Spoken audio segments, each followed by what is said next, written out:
Hello everyone, আশা করি তোমরা সকলে ভালো আছো। তোমাদের সকলকে স্বাগত জানাচ্ছি মাসিদুর স্টাডি সেন্টারে। আজকে আমরা দশম শ্রেণীর ইতিহাস ও পরিবেশ জিকে পাহাড়ি ও ডক্টর সুভাষচন্দ্র বিশ্বাস এই বইটির পঞ্চম অধ্যায়ের অনুসরণীর সমাধান তোমরা চেয়েছিলে। আজকে তার আমরা সমাধান করব। ওকে, চলো। দেখো, অধ্যায়ের নাম হচ্ছে বিকল্প চিন্তা ও উদ্যোগ, 19 শতকের মধ্যভাগ থেকে 20 শতকের প্রথম ভাগ পর্যন্ত বৈশিষ্ট্য পর্যালোচনা।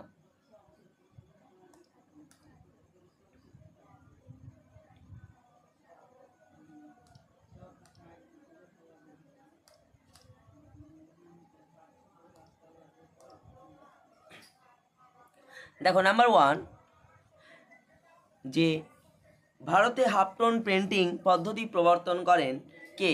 তাহলে এর সঠিক উত্তর হবে option number A, Upendra Kishore Ray Chowdhury. Clear? Option number A. 2 number, Visva Bharati প্রতিষ্ঠা করেন কে? তাহলে বিশ্বভারতী প্রতিষ্ঠা করেন রবীন্দ্রনাথ ঠাকুর।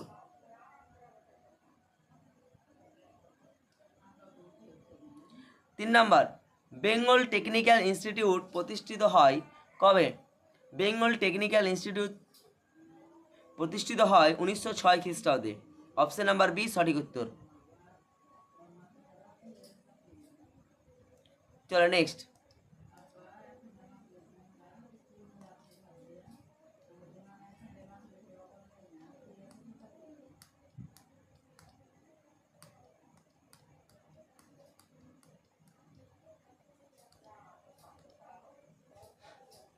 এবার বিভাগ খ, অতি সংক্ষিপ্ত প্রশ্নাবলী, একটি বাক্যে উত্তর দাও।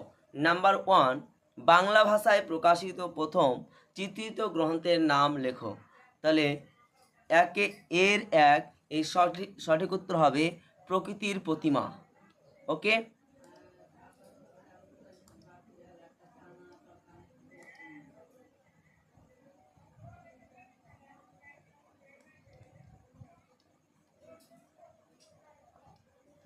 প্রকৃতির বাংলা ভাষায় প্রকাশিত প্রথম চিত্রিত গ্রন্থের নাম হচ্ছে প্রকৃতির প্রতিমা। প্রতিমা। ওকে,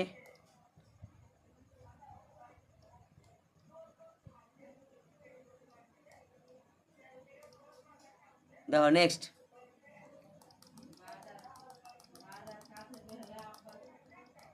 নাম্বার 2, বর্ণপরিচয় কে রচনা করেন? বর্ণপরিচয় রচনা করেন ঈশ্বরচন্দ্র বিদ্যাসাগর।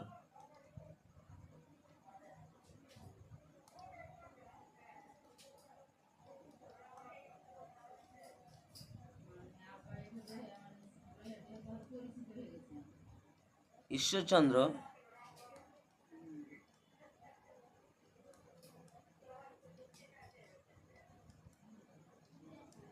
বিদ্যাসাগর।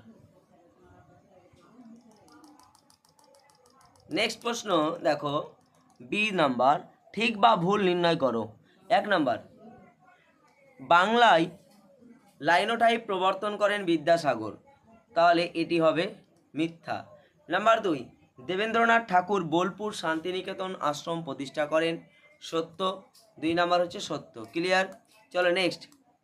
নেক্সট হচ্ছে কয় স্তম্ভের সঙ্গে ক্ষয় স্তম্ভ মেলাও। নাম্বার 1, সংবাদ প্রভাকর। তাহলে এটি হবে Ishwarchandra Gupta. Option number D. Okay, 2 number হবে শ্রীরামপুর মিশন। এর সঠিক উত্তর হবে William Carey. C. 3, Sanskrit press. তাহলে 3 এর সঠিক উত্তর হবে বি, বাবুরাম। 4 নাম্বার, জগদীশ চন্দ্র বসু। তাহলে এর উত্তর হবে বসু বিজ্ঞান মন্দির।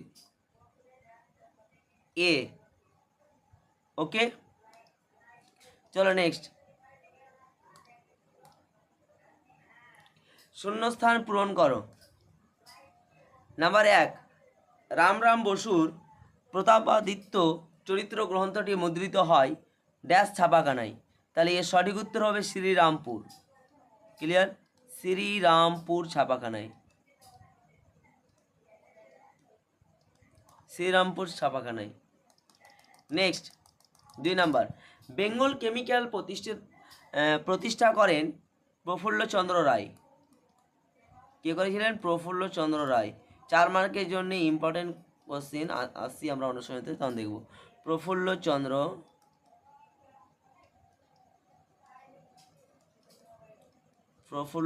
রায়। Okay, next 3 number, Bengal national school and কলেজের অধ্যক্ষ নিযুক্ত হন অরবিন্দ ঘোষ।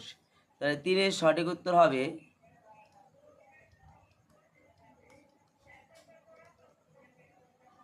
অরবিন্দ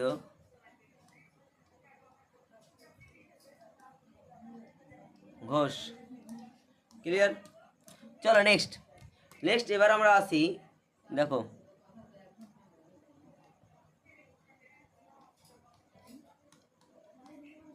নিম্নলিখিত বিবৃতিগুলির সঙ্গে সঠিক ব্যাখ্যাটি নির্বাচন করো।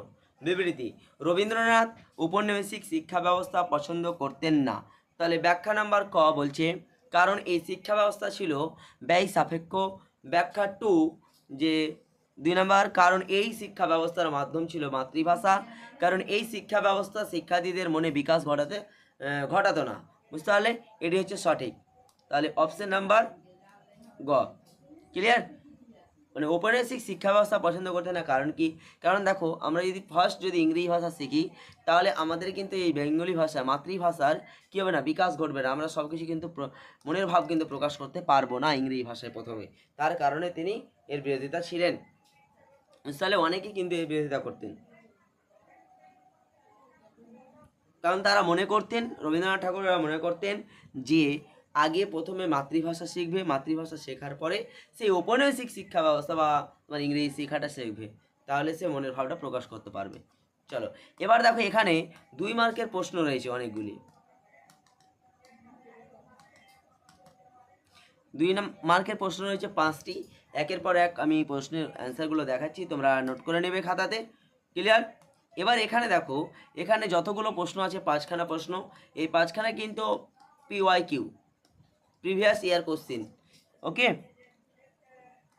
PYQ এর প্রণাম হচ্ছে প্রিভিয়াস ইয়ার কোশ্চেন, মানে বিগত মাধ্যমিক পরীক্ষাতে এসেছিল কোশ্চেনগুলো।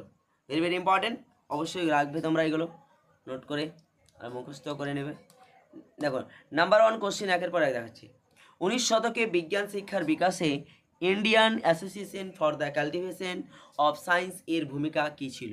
তাহলে দেখো 2017 আছে।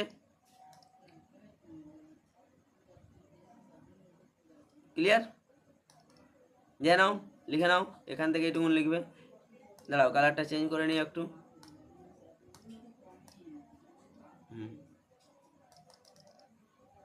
এখান থেকে এই পর্যন্ত করবে। তাহলে মহেন্দ্রলাল সরকার প্রতিষ্ঠা করেছিলেন। IACS এর সংক্ষিপ্ত নাম, পুরো নাম হচ্ছে কি? Indian association for the cultivation of science. এর সংক্ষিপ্ত নাম কি? IACS। ওকে, দেখো বিজ্ঞান শিক্ষার বিকাশে ভূমিকা, কি ভূমিকা ছিল? এবার আমরা 2টো পয়েন্ট লিখবে, এখানে 2টো পয়েন্ট আছে। তাহলে একটা পয়েন্ট লিখলে, একটা পয়েন্ট লেখার পরে এটা পুরোটা লিখে নেবে। আর এটা তোমরা এখান থেকে নিয়ে এই পর্যন্ত শিক্ষাদান করতেন বলতো, এই পর্যন্ত লিখবে। ক্লিয়ার? দুটো যথেষ্ট। চলো নেক্সট বলছে, দেখো বিশ্বভারতী প্রতিষ্ঠার উদ্দেশ্য কী ছিল? এই যে রবীন্দ্রনাথ ঠাকুর যে বিশ্বভারতী বিশ্ববিদ্যালয় প্রতিষ্ঠা করেছিলেন, কিসের জন্য করেছিলেন, কারণটা কি? দেখো এর উদ্দেশ্য কী ছিল? তাহলে এখান থেকে নিয়ে এই পর্যন্ত পুরোটা লিখবে। বিশ্বকবি রবীন্দ্রনাথ ঠাকুর শান্তিনিকেতনে 1921 খ্রিস্টাব্দে নিজের শিক্ষা চিন্তার ভিত্তিতে বিশ্বভারতী নামক একটি শিক্ষা প্রতিষ্ঠান গড়ে তোলেন। বিশ্বভারতী প্রতিষ্ঠার উদ্দেশ্য কী ছিল? নাম্বার 1, রবীন্দ্রনাথ বিশ্বভারতীকে বিশ্ব জাতির মিলনভূমিতে পরিণত করতে চেয়েছিলেন। ক্লিয়ার? তারপরে তিনি বিশ্বধর্ম সাংস্কৃতিক মেলবন্ধন ঘটানোর উদ্দেশ্যে শান্তিনিকেতনে চীন, জাপান, ইউরোপ, আমেরিকা সহ বিশ্বের বিভিন্ন দেশের পণ্ডিতদের নিয়ে এসেছিলেন এই বিশ্বভারতী বিশ্ববিদ্যালয়ে। ক্লিয়ার? বাস এইটুকুন লিখলেই যথেষ্ট। ও আরও আছে তো 2 নম্বর, রবীন্দ্রনাথ ঠাকুর শান্তিনিকেতন প্রকৃতি মানুষ শিক্ষার সমন্বয় ঘটাতে চেয়েছিলেন। এজন্য শান্তিনিকেতন ছাত্রছাত্রীদের শ্রেণীকক্ষের বাইরে প্রকৃতির মধ্যে গাছের তলায় শিক্ষা দেওয়া হতো। তোমরা যদি দেখো এইভাবে যদি পুরোটা না লিখতে চাও, 1-2 করে যদি রোমানে লিখো যে 1 এভাবে, তাহলে দেখো এখান থেকে নিয়ে এই পর্যন্ত একটা হবে, আর এখান থেকে নিয়ে এই পর্যন্ত কিন্তু একটা হবে। ক্লিয়ার? তাহলে আমরা এখানে দুটো পেয়ে গেলাম। বুঝতে পেরেছি ব্যাপারটা? এবার 3 নম্বরে কী দিবে বলো তো? 3 নম্বরে এখান থেকে নিয়ে রবীন্দ্রনাথ ঠাকুর প্রকৃতি, মানুষ ও শিক্ষার সমন্বয় ঘটাতে চেয়েছিলেন। এই জন্যে শান্তিনিকেতন ছাত্রছাত্রীদের শ্রেণীকক্ষের বাইরে প্রকৃতির মধ্যে গাছের তলায় শিক্ষা দেওয়া হতো। এ পর্যন্ত লিখতে, তাহলে 3টি কিন্তু হয়ে যাবে। 2 মার্কের জন্য যথেষ্ট এই পর্যন্ত। বুঝতে পারলে কীভাবে বললাম? প্রথমে রবীন্দ্রনাথ বিশ্বভারতীকে বিশ্বজাতির মিলনভূমিতে পরিণত করতে চেয়েছিলেন, এটা একটা উদ্দেশ্য। 2 নম্বর উদ্দেশ্য এটা, 3 নম্বর উদ্দেশ্য এটা। ক্লিয়ার? তাহলে পারফেক্ট। চলো তারপরে, চার্লস উইলকিন্স কে ছিলেন? অথবা বাংলায় মুদ্রণ জগতে চার্লস উইলকিন্স এর অবদান লেখো। তাহলে অথবা দিয়ে আছে, অথবাটাও লিখবে তোমরা। ক্লিয়ার? অথবা দিয়ে কোশ্চিনটা দেখা হলো পরীক্ষাতে। তোমার ধরো কি এখান থেকে মুদ্রণ জগতে চার্লস উইলকিন্স এর অবদান লেখো এসেছে, ধর আর তুমি করে গেলে চার্লস উইলকিন্স কে ছিলেন, তো দেখালো ইয়ে হবে। তো পুরোটাই অথবা দিয়ে এই কোশ্চিনটাও লিখবে। অবদান এ পর্যন্ত লিখে দেবে, বাস। ক্লিয়ার? চলো নেক্সট দেখো, ঔপনিবেশিক শিক্ষা ব্যবস্থা ত্রুটিপূর্ণ ছিল কেন?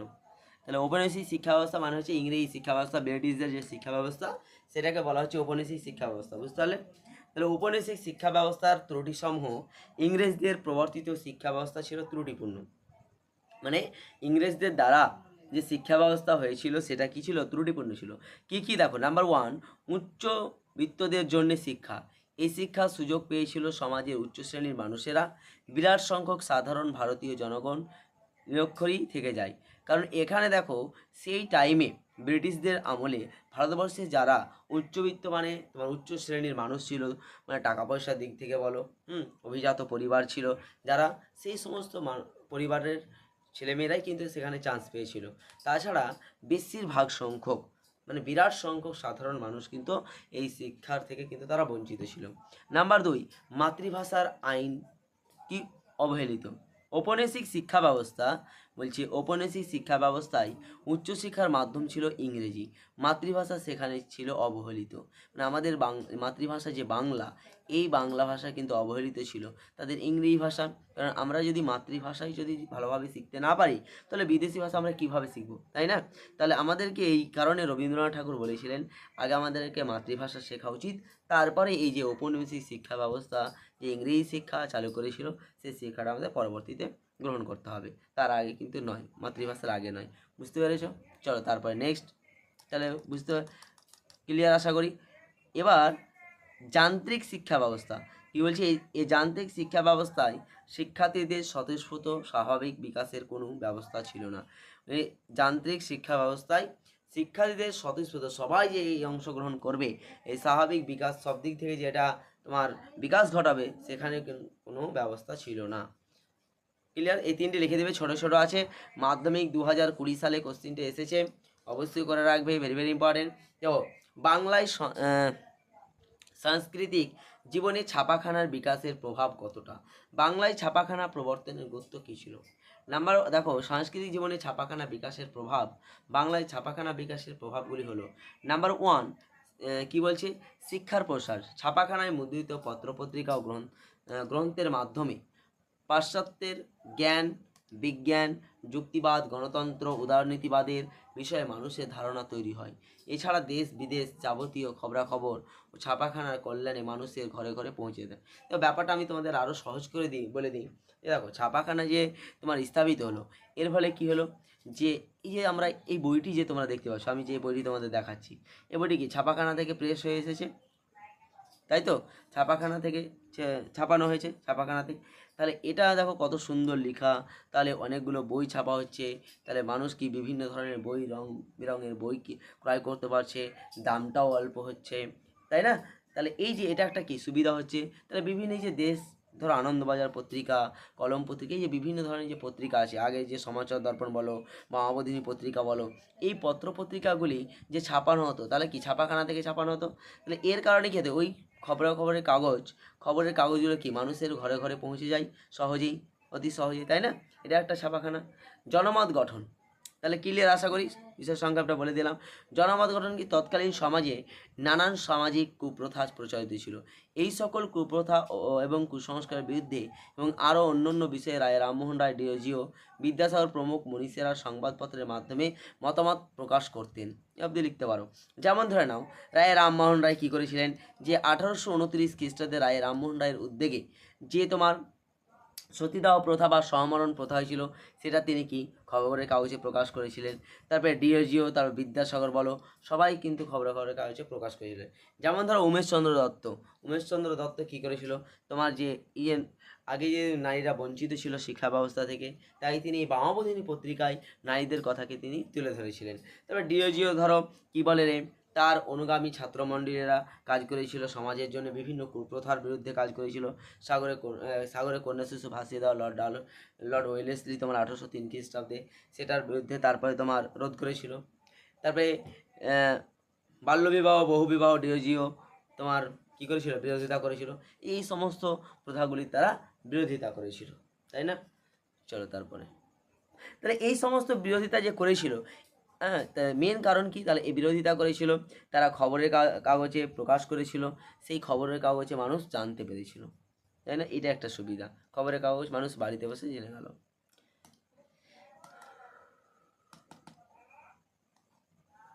এবার দেখো 4 নম্বরের প্রশ্ন, আমরা যেটা বলছিলাম, এরপর আমি প্রশ্নগুলি বলছি একের পর এক, ঠিক আছে? তোমরা টেক্সট বইটা একটু পাশে রাখবে। হ্যাঁ, দেখো 4 নম্বর প্রশ্ন, ছাপা বইয়ের সঙ্গে শিক্ষা বিস্তারের সম্পর্ক বিশ্লেষণ করো। ছাপা বইয়ের,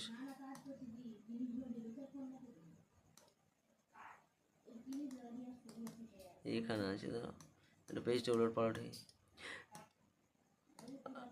ছাপা বইয়ের সঙ্গে শিক্ষা বিস্তারের সম্পর্ক বিশ্লেষণ করো। মাধ্যমিক 2019 সালে এসেছে।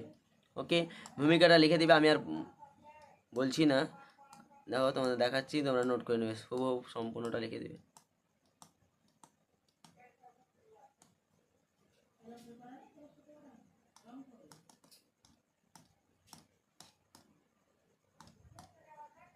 ক্লিয়ার? তারপরে নেক্সট কোশ্চেন কি আছে, কারিগরি শিক্ষার বিকাশে, হ্যাঁ, কারিগরি শিক্ষার বিকাশে বেঙ্গল টেকনিক্যাল ইনস্টিটিউটের ভূমিকা, অবদান লিখো। এই কোশ্চেনটা 2017 সালে এসেছে, ভেরি ভেরি ইম্পর্টেন্ট কোশ্চেন। এখানে অথবা দিয়ে অনেকগুলি কোশ্চেন লেখা আছে, তোমরা অবশ্যই লিখবে, 1টি 2টি 3টি কোশ্চেন লেখানো আছে, 3টি লিখবে, তাহলে এটা তোমরা সম্পূর্ণটা লিখবে। ওকে, ক্লিয়ার? দেখে নাও তোমরা। তারপরে নেক্সট দেখো যে কোশ্চেন কি আছে, বাংলায় বিজ্ঞান চর্চার বিকাশে ডক্টর মহেন্দ্রলাল সরকারের কিরূপ ভূমিকা অবদান ছিল?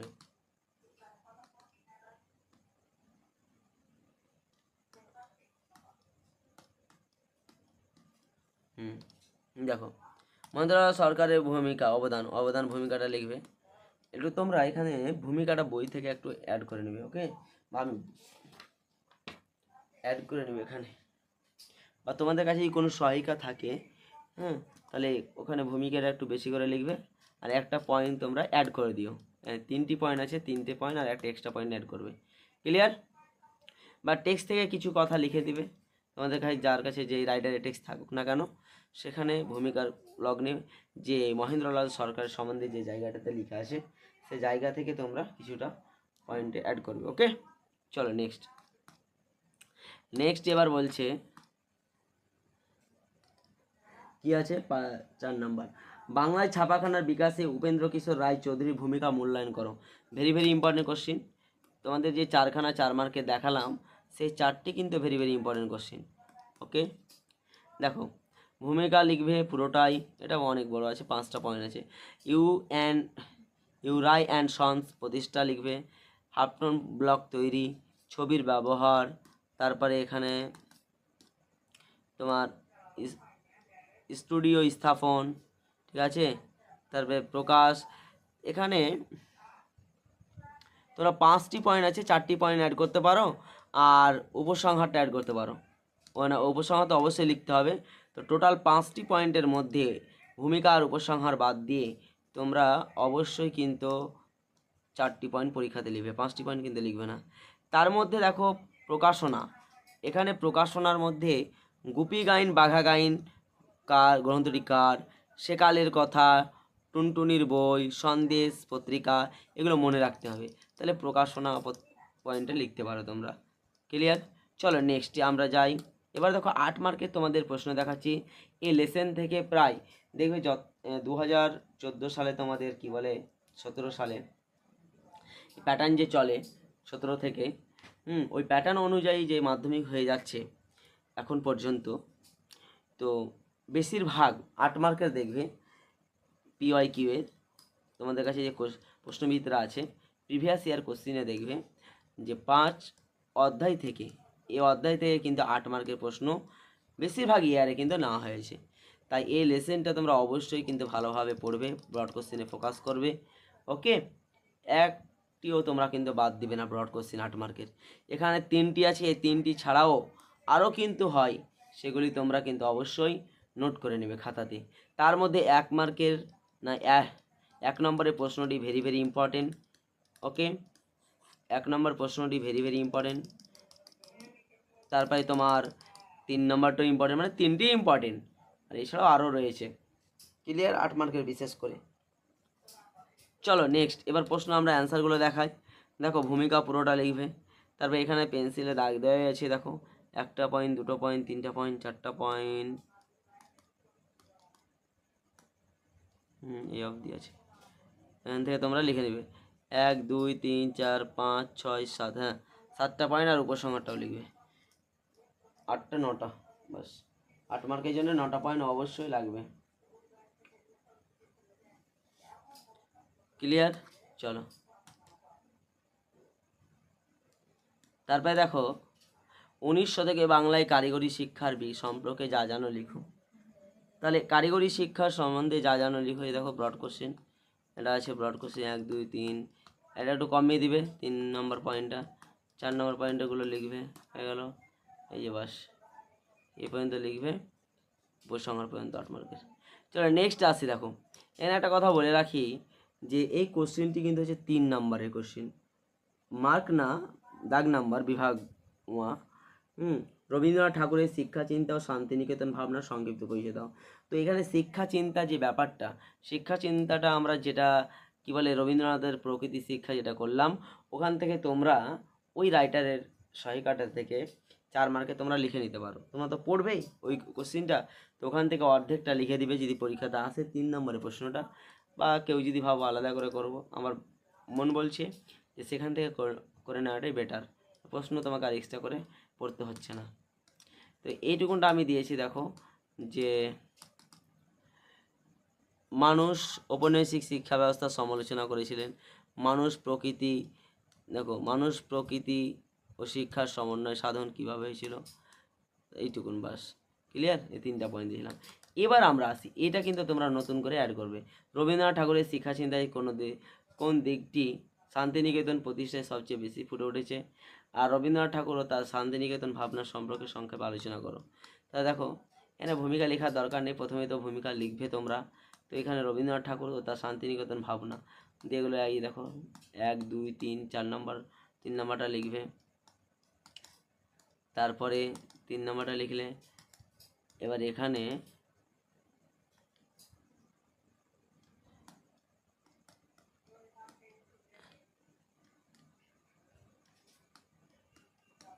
দেখো 3 নম্বরটা কিন্তু এই পর্যন্ত আছে, এই পর্যন্ত তোমরা লিখবে। তারপরে তারপরে শান্তিনিকেতন প্রকৃতি মানুষের শিক্ষার সমন্বয় ঘটানো, এই পয়েন্টটা পুরোটা লিখবে। ক্লিয়ার? তার বিশ্বভারতী প্রতিষ্ঠা দিয়ে উপসংহারটা এটা লিখে দিবে, দিয়ে বাস। ক্লিয়ার? তাহলে আজকে এই পর্যন্ত, দেখা হচ্ছে তোমাদের সঙ্গে নেক্সট ক্লাসে। এরপর আমরা অবশ্যই খুব তাড়াতাড়ি অধ্যায় নাম্বার 6 এর অনুশীলনী সমাধান তোমাদের সামনে তাড়াতাড়ি নিয়ে আসবো। চলো, thank you, all the best, ভালো থাকবে, সুস্থ থাকবে, মন দিয়ে পড়াশোনা করবে।